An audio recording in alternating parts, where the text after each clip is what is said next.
Hello everyone, good morning, welcome back to mini blogs. তো এখন বাজে হচ্ছে 11টা, আর আমার বিছানাপত্র গোছানো হয়নি। তার আগে যদিও আমার ঠাকুরের কাজ করা হয়ে গেছিলো, তার কারণ দেরি হয়ে গেছে, ওই জন্য আগে ঠাকুরের কাজটা করে এসেছি। তো জানলা দরজাগুলো খুলতে খুলতেই তোমাদের সঙ্গে গল্প করবো। ঘরের গ্যাসটাও কেটে যাবে, ঘরটা পুরো গরম আগুন হয়ে গেছে, মানে গরম পড়ার সাথে সাথেই একটা গরমের আমেজটাও বুঝতে পারা যাচ্ছে।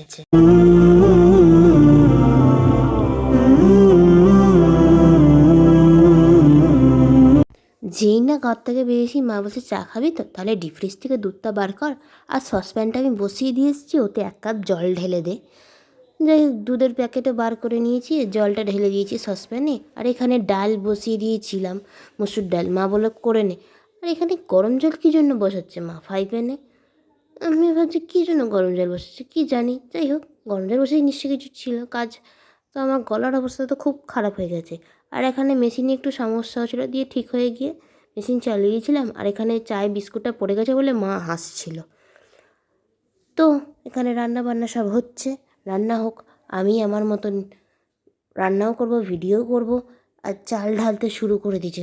চালটা এনে দিয়েছে সেই আগের সপ্তাহে রবিবার, চাল আনা হয়েছে, আর আসতে ছিল রবিবারে। এখনও চালটা ড্রামে ঢালা হয়নি, ঢালবো করে ঢালা হয়নি। চাল ঢালা হয়ে গিয়ে চান করে আমি বসবো, তার আগে কি চোখে হাত দিচ্ছিলাম, তার কারণ ডিম ভাজিলাম, ডিমটা ফেটে আমার চোখে লেগে গেছে। তো খাওয়া দাওয়া কমপ্লিট করে আমি চলে এসেছি চুল শুকানোর জন্য, কারণ চুল প্রচুর ভিজে, চুলটা শুকানো হয়নি। তো এখন আমি ঘরে এসেছি চুলটা শুকাবো বলে হেয়ার ড্রায়ারে। তো চুলটা আগে শুকিয়ে নিই, তারপরে গিয়ে তোমাদের সঙ্গে আমি বিকেলবেলা কথা বলবো। তার আগে দাঁড়াও, আমার মেন কাজ, ওষুধটা খেয়ে নিয়েছি গলাটা সারানোর জন্য। তো চোখের এখনও আমার কুটকুট কুটকুট করছে, চোখের আশপাশে হাত দিচ্ছি, কারণ চোখের ভেতরটা আর হাত দিতে পারবো না, কিন্তু কুটকুট করছে, কিছু করারও নেই। তো সন্ধে হয়েছে, ঘাড়ে এত ব্যথা করছে, ঘাড় আর গলায় কি বলবো। কিন্তু যাই হোক, দুপুরবেলা ঘুমাইনি, এটাই যা। তাই এখন চা খাচ্ছি। কটা বাজে জানো? 1 মিনিট দাঁড়াও, দেখাচ্ছি। বোঝা যাচ্ছে কটা বাজে? বোঝে, দাঁড়াও দাঁড়াও, দেখো। সন্ধেবেলাও চাও খেতে পারিনি, এদিক ওদিক করতে করতে টাইম চলে গেছিলো। তো এখন চা খেতে বসেছি।